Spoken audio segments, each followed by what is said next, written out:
Yes, you guys, welcome back. Apologies for my voice. I've been losing my voice over the past few days.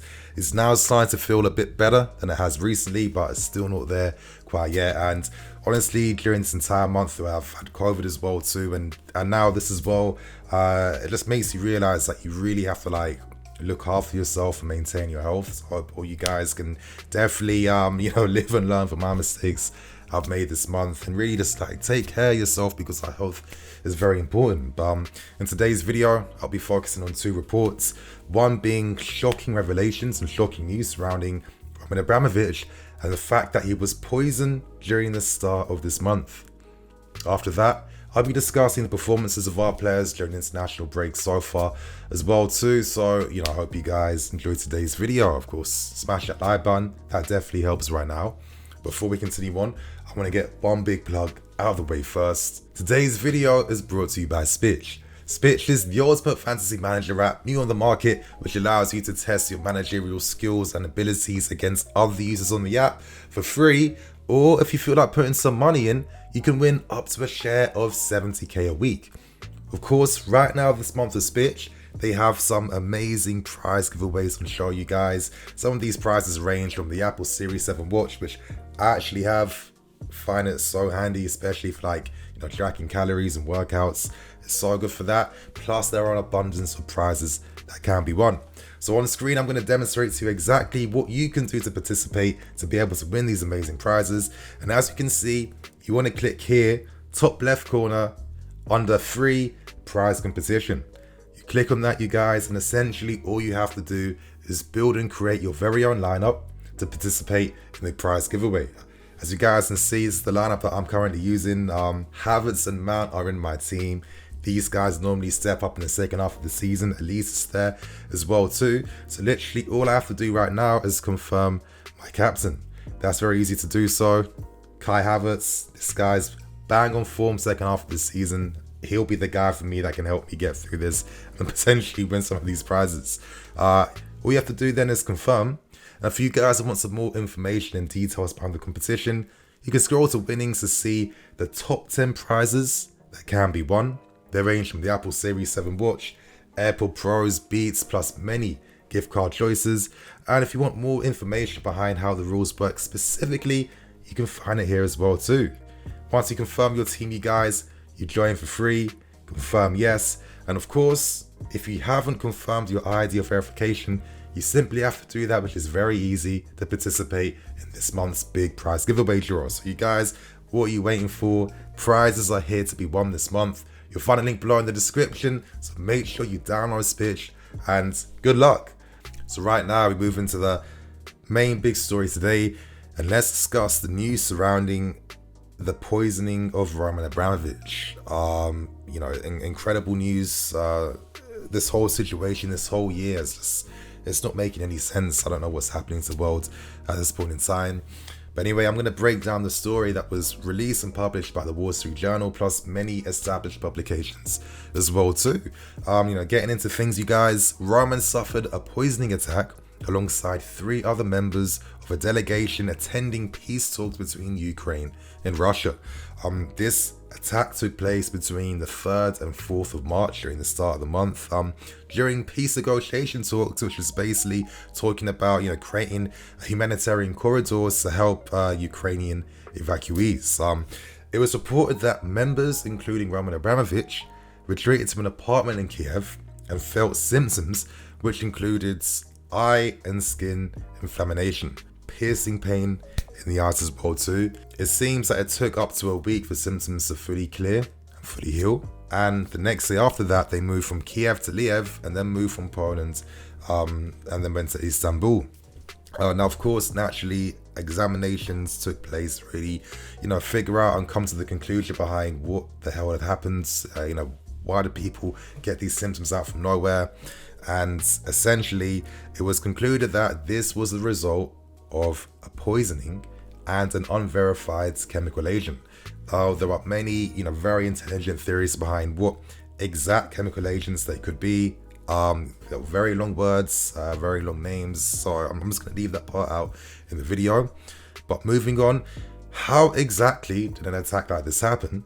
It was believed that The only items consumed before peace talks began, literally a few hours before symptoms first arose, was chocolate and water. Of course, you guys know what happened with the Salisbury poisoning. We know how potent some of these chemical agents can be, where they can be left. And, well, it's just very scary to imagine, going through something like that. Of course, the dosage used was not life-threatening. However, I think it's obvious to see that this was intended to be a scare tactic. This was intended to not cause, permanent damage in the victims, but of course to make them fearful. If you can get poisoned from something as innocuous as drinking water, having like a little piece of chocolate just before having very important peace talks as well too, what type of fears that going to put in your heads when you're, retreating, when you're out and about, when you're in public. I'd imagine, Roman, his security, his staff, I'm sure they're being extremely careful at this point in time. And I think it's fairly obvious who the instigator of the attack would be, where the attacks would have originated from as well too. And after all of this, it's crazy that this happened during the start of the month and no one knew. Reports that came up basically said that, for fear of safety of the people that were affected, it was decided to release the story at a much later date. And now that a few weeks has gone by, I gotta say big credit goes to Roman Abramovich because, Zelensky, the Ukrainian Prime Minister, has asked for help. He wants to broker more peace talks. And, even though Roman suffered an attack that none of us had any clue about, he is still there again to help with peace negotiations and to do his bit. That's the story out of the way. And is it fair to say that maybe Roman is guilty by association when it comes to these perceived ties with Putin? Now, I'm not going to sit and pretend that they've not had any type of affiliation over the years. I'd imagine so. But I guess recently, over the past few years, Roman's been really distancing himself from everything.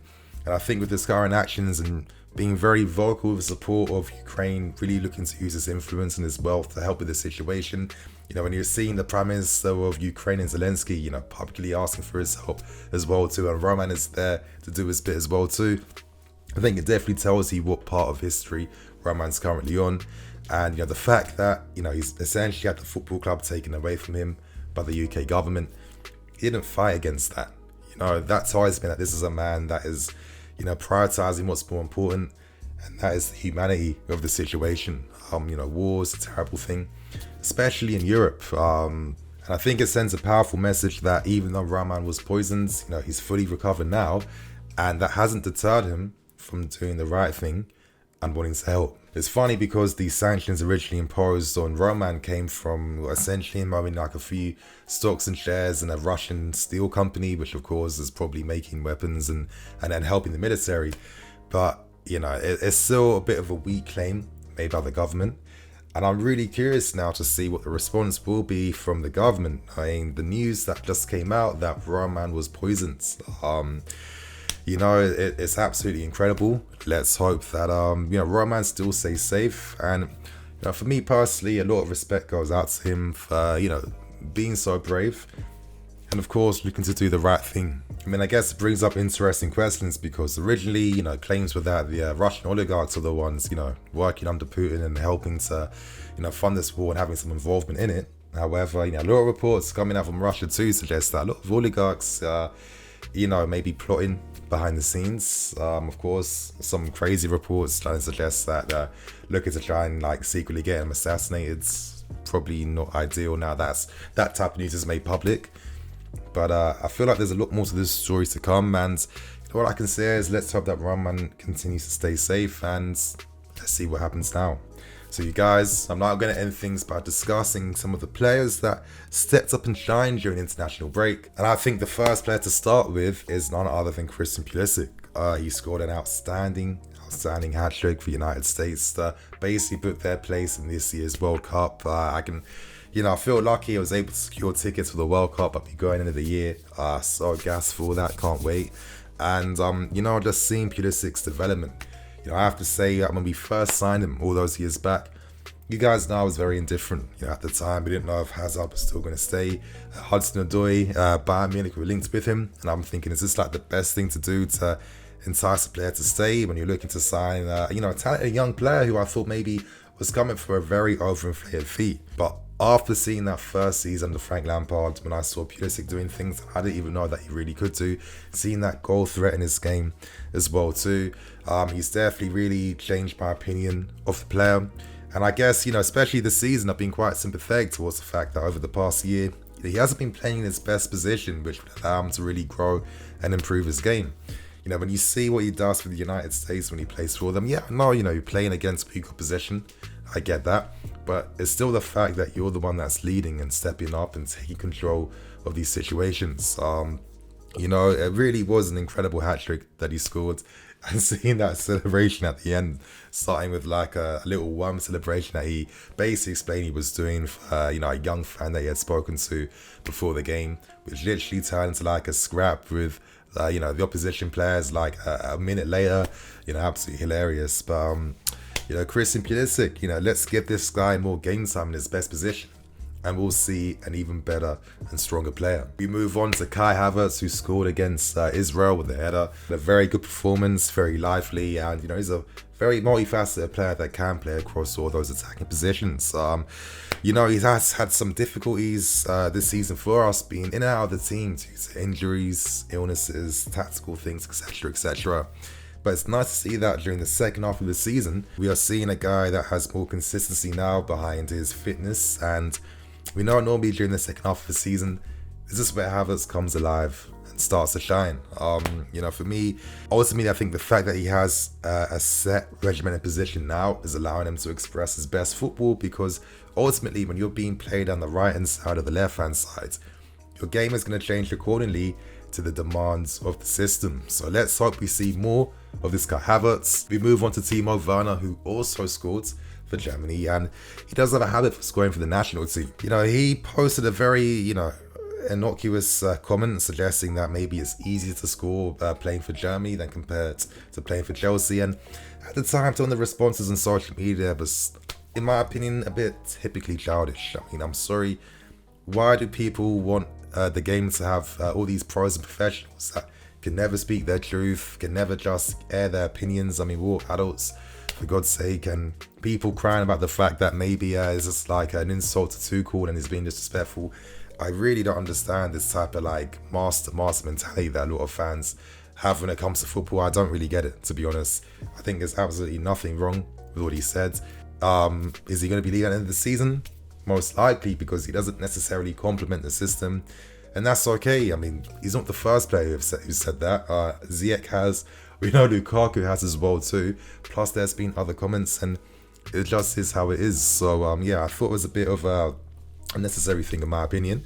But of course, some of the big winners during this week came from Chelsea loanee and Conor Gallagher, who not only won the Man of the Match awards for the England national team, but also got an assist in that game too, finding Luke Shaw. I saw the game. I thought that Conor Gallagher looks lively. It's not the best game I've seen from him this season whatsoever, but for me, this guy clearly needs to have a future in the team for next season. Should he have a future being one of the attacking mids in the back three setup? You know what? I'm not too sure, to be honest. When we have so many, amazing quality players in these positions, I still don't like the fact that a lot of these guys will have to fight out for two positions. You guys always know my opinion. I'd like to see a formation that allows us to use as much quality in the first team as possible.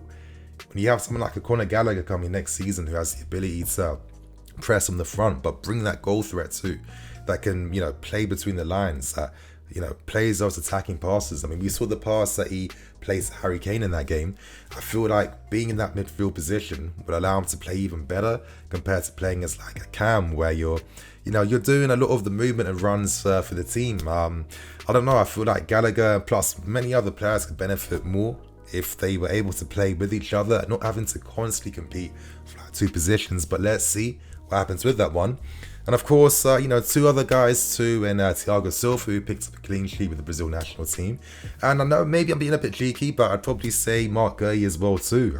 We finally got news today that confirmed a rumour that we heard from the summer, that we do have like a first refusal option for Gueye, which makes things very, very interesting.